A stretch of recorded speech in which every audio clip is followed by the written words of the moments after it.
Dear friends, గత 15 రోజులు పైబడి జరుగుతున్న సినీ వివాదం ప్రజలకు చాలా కాలంగా చికాకు పరుస్తుంది. ప్రేక్షకులు యాక్టర్ని అతిగా ప్రేమించడం, ఆరాధించడం ఈ గందరగోళానికి అసలు కారణం. రైతులు తమకు గిట్టుబాటు ధర కల్పించమని కోరతారు. గిట్టుబాటు ధర కల్పిస్తే వారికి వచ్చేది ఎకరాకు 5,000 లాభం ఉంటుంది. రైతే రాజు, రైతే వెన్నెముక అని మనం ఎంతో ఇదిగా రైతుల్ని మనం ఎంతో మెచ్చుకోలుగా చెప్పుకుంటాం. కానీ పాపం ఆ రైతుకి వచ్చేటువంటి ఆదాయం ఎంత ఉంటుంది? ఆ రైతుకి వచ్చేటువంటి ఆ పొలం పండి వచ్చేంత వరకు కూడా అది వాళ్ళకి ఎంతో విధమైనటువంటి ఆవేదన కలిగిస్తుంది. రైతే రాజు, రైతే వెన్నెముక అని మనం చెప్పుకుంటాం. కానీ రైతు ఆవేదన ఎవరికీ అర్థం కాదు. రైతు లేకపోతే సమాజం లేదు, రైతు పండించకపోతే మనకి తిండి లేదు. అటువంటి రైతుని మనం ఈ రోజుని చాలా నెగ్లెక్ట్ చేస్తుంది. అదేవిధంగా కార్గిల్ యుద్ధంలో కానీ ఏ యుద్ధంలో కానీ చనిపోయినటువంటి మనం సైనికుల కోసం, వీరమరణం పొందినటువంటి సైనికుల కోసం ఏ రోజు కూడా మనం దేనికి కూడా మనం చెప్పుకోం. కానీ ఈరోజు సినిమా యాక్టర్ల కోసం అతి గొప్పగా, ప్రేమగా, ఇందుగా చెప్పుకుంటాం. ఆ సినిమా హీరో 500 కోట్లు వచ్చిందని, 1,400 కోట్లు వచ్చిందని, 3,000 కోట్లు వచ్చిందని, 4,000 కోట్లు వచ్చిందని గొప్పగా చెప్పుకుంటాం. కానీ ఆ కోట్ల వల్ల ఎవరికి లాభం, ఏంటి లాభం?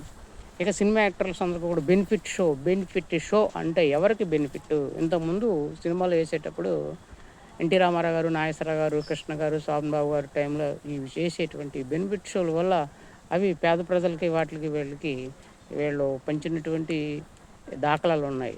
అదే ఈ ఫ్లడ్స్ వచ్చినా ఏమొచ్చినా సరే వాటికి విరాళాలు ఇచ్చేటువంటి దాఖలాలు ఉన్నాయి. కానీ ఇప్పుడు ఉన్నటువంటి హీరోసు వందల కోట్లు తీసుకోవడం వల్ల ఏమవుతానో కారణాలు వేరేనే మనకు అనవసరం. కానీ ఏంటంటే ఈ బెనిఫిట్ షోలకి అనుమతి ఇచ్చినటువంటి ప్రభుత్వాలు ఏమవుతున్నాయో ఆ ప్రభుత్వాలన్నీ కూడా బెనిఫిట్ అంటే ఎవరికి బెనిఫిట్?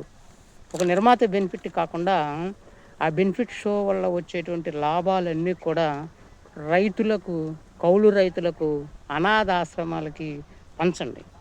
దీనివల్ల ఏమవుతుందంటే ఇలా చేస్తే ప్రొడ్యూసర్స్ కూడా జాగ్రత్తగా తమ బడ్జెట్ని దాటకుండా సినిమాలు తీస్తారు.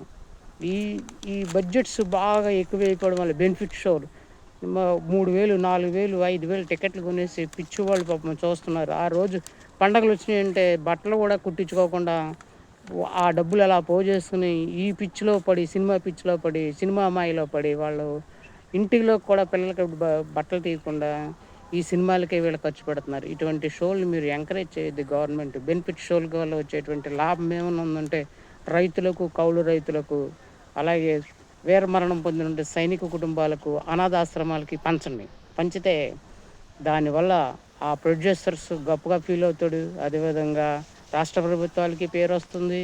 అదేవిధంగా ఆ బెనిఫిట్ పొందినటువంటి రైతులు, కౌలు రైతులు కూడా ఆనందపడతారు.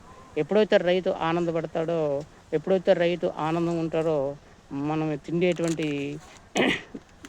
మనం కొనేటువంటి సరుకులు కానీ, నిత్యావసర వస్తువులన్నీ కూడా అందుబాటులోకి వస్తాయి. పాపం వాళ్ళకి ఏం గిడుతుంది, ఏమీ గిట్టట్లేదు. రకరకాలైనటువంటి మోసాలతోటి జరుగుతున్నాయి. ఇవన్నీ కూడా మనం తగ్గించాలంటే బెనిఫిట్ షోలకి అవకాశం ఇచ్చినటువంటి ప్రభుత్వాలు అయినా సరే ఈ విధంగా చేయవలసిందిగా నేను కోరుతున్నాను.